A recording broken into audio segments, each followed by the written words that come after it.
ఈ ప్రభుత్వం పెట్టిన భారం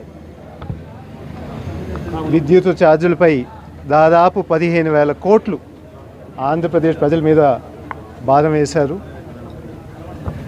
అందుకే ప్రజల తరఫున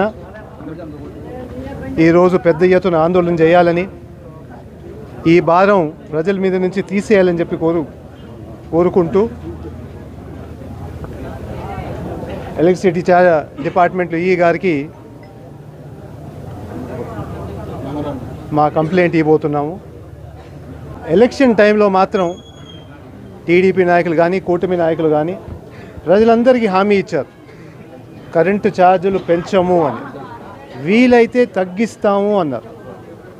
అట్లాంటిది మొదటి సంవత్సరంలోనే దాదాపు 6 నెలలు కూడా కాలేదు 15,000 కోట్లు భారం వేశారు.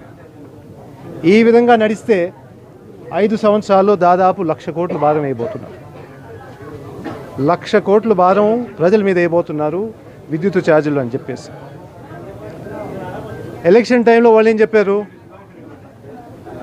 ప్రభుత్వం దాదాపు 10 లక్షల కోట్లు అప్పు చేసేస్తున్నారు, అందుకు స్టేట్ శ్రీలంక అయిపోతుంది, అదేవిధంగా ఈ ప్రభుత్వం వల్ల అందరు ప్రజలు నష్టపోయారని చెప్పారు. దాంతోపాటు మళ్ళీ సూపర్ 6 అని చెప్పి అనౌన్స్ చేశారు. సూపర్ 6 దాదాపు సంవత్సరానికి 1,30,000 కోట్లు అవసరం ఉంటుందని చెప్పేసి మన జగన్మోహన్ రెడ్డి గారు కూడా చెప్పడం జరిగింది. మీ విలేకరులు కూడా అడిగారు, కొన్ని సందర్భాలలో మన చంద్రబాబు గారిని అడిగారు, మీరు ఈ విధంగా అప్పులు పాలైపోయి ఉన్నాము కదా, ఇంకా 1,00,000 కోట్లు భారం వేయాలంటున్నారు, అది ఏ విధంగా తీసుకొస్తారు అన్నారు. అప్పుడు చంద్రబాబు గారు అయితే నాకు సంపాదన సృష్టి బాగొచ్చు, ఈ సంపాదన ఏ విధంగా తీసుకురావాలనేది రాష్ట్రానికి చెప్పారు. అంటే ఈరోజు ప్రజల మీద 15,000 కోట్లు భారం వేయడం అది సంపాదన, మిగతా స్కీమ్స్ అమ్మఒడి మిగతా ఏమేమి పెట్టారో అవన్నీ ఆప్ చేయడం సంపాదన అని ఈరోజు మన వైఎస్ఆర్సీపీ పార్టీ తరఫున ప్రశ్నిస్తున్నాము.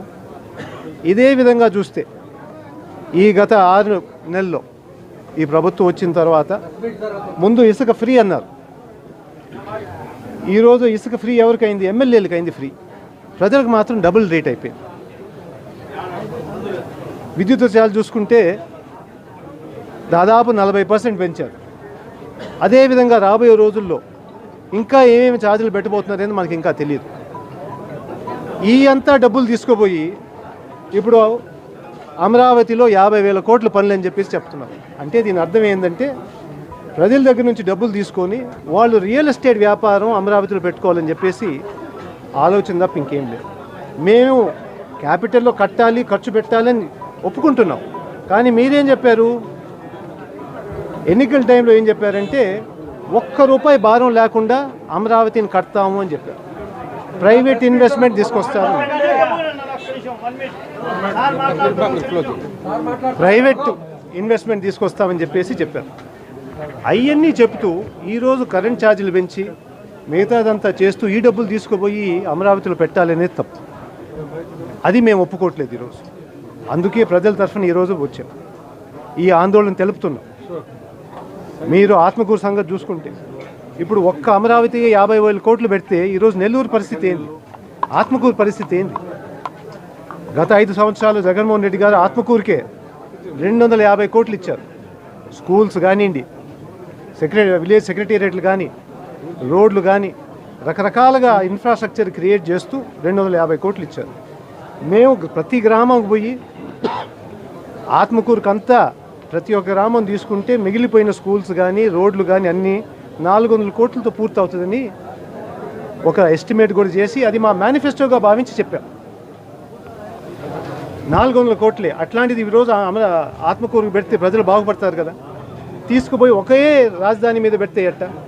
అన్నీ ఇక్కడ ఉండేది ప్రజలు, వీళ్ళకు కూడా ఈరోజు కొన్ని నెసెసిటీస్ ఉన్నాయి కదా, రోడ్లు కానీ మిగతా కూడా ఇక్కడ కూడా చూడమని చెప్పేసి ప్రభుత్వాన్ని కోరుకుంటున్నాం. అదేవిధంగా ఆత్మకూరు దగ్గర సంగతికి వస్తే ఆ విధంగా బాధుడు ఎక్కడ జరుగుతుందో ఇక్కడ కూడా ప్రజలు అదే విధంగా బాధపడుతున్నారు. ఎన్నికలు అయిపోయిన తర్వాత మీరు గమనిస్తే ఇసుక కొండలన్నీ కరిగిపోయినాయి, మట్టి అన్నీ మాయమైపోయినాయి, అవన్నీ తీసుకుపోయి ఎమ్మెల్యే గారి ఇంట్లో కొత్త కారు, ఒక 300 ఎకరాల మడపల్లో ఒక పొలం బేరం పెట్టున్నారు. ఆయన డిస్కషన్ చేసిందంటే ఆయన కొంచెం కోపంగా ఉన్నారంట ఆయన అనుచరులతో. పుష్ప కలెక్షన్ ఎక్కువ ఉంది, నా కలెక్షన్ తగ్గింది ఏందయ్యా అని చెప్పేసి ఆ విధంగా కలెక్షన్ చేసుకుంటూ రోజు ప్రజల్ని బాధ పెడుతూ, ఎవరన్నా మళ్ళీ ఇది రిపోర్ట్ చేసి సోషల్ మీడియాలో కూడా పెడితే వాళ్ళ మీద కేసులు పెట్టడం, వాళ్ళని అరెస్ట్ చేయడం, అంటే వాళ్ళ గురించి ఏం రాయకూడదు. వాళ్ళు చెప్పిందంతా ప్రతి ఒక్కరి మీద ఎలక్షన్ టైంలో గుర్తుందో మీకు అందరికి ఒక డైలాగ్ చాలా ఫేమస్గా, అది నీకు 15,000, నీకు 15,000, నీకు 15,000 అని చెప్పి. అది ఇప్పుడు అర్థమైంది, ఇచ్చేది కాదు, ఆయన పీక్కునేదని. ప్రతి ఇంటి దగ్గర నుంచి పీకుతా ఉన్నారు తప్ప ఇచ్చేదేమీ లేదు. అందుకు ఇంకా 6 నెలలు అయిపోయింది. మేము ఇంకా ప్రజల తీర్పు గౌరవిస్తూ 1 సంవత్సరం వదిలేయాలి, వాళ్ళ పరిపాలన చూడాలని చెప్పి అనుకున్నాం. కానీ వీళ్ళు చేసే పరిపాలన ఇంకా ఆగితే రాష్ట్రం చాలా నష్టపోతుంది. ఈ పాటికే దాదాపు 70,000 కోట్లు, 6 నెలల్లోనే 70,000 కోట్లు అప్పు తీసుకొని ఇంకో 50,000 కోట్లు మన అమరావతికి అని చెప్పి చెప్పడం జరిగింది. అంటే ఈ రకంగా పోతే ఒక్క సూపర్ స్కీమ్ 6 స్కీమ్ కూడా ఇంప్లిమెంట్ చేయకుండా ఎక్స్ట్రా పెట్టేది వదిలేసేయండి, ఉండేది తీసేశారు. ఈరోజు పేదవాళ్ళు వాళ్ళ ఇంట్లో ఇప్పుడు అమ్మఒడి అని చెప్పేసి అందరూ బడికి పంపించే కార్యక్రమాన్ని ఆపేసి ఇప్పుడు వాళ్ళకి నష్టం అవుతాడు చూస్తున్నారు. రైతులకి రైతు భరోసా 20,000 చేస్తా అని చెప్పేసి ఇప్పుడే మొత్తం ఆపేశారు.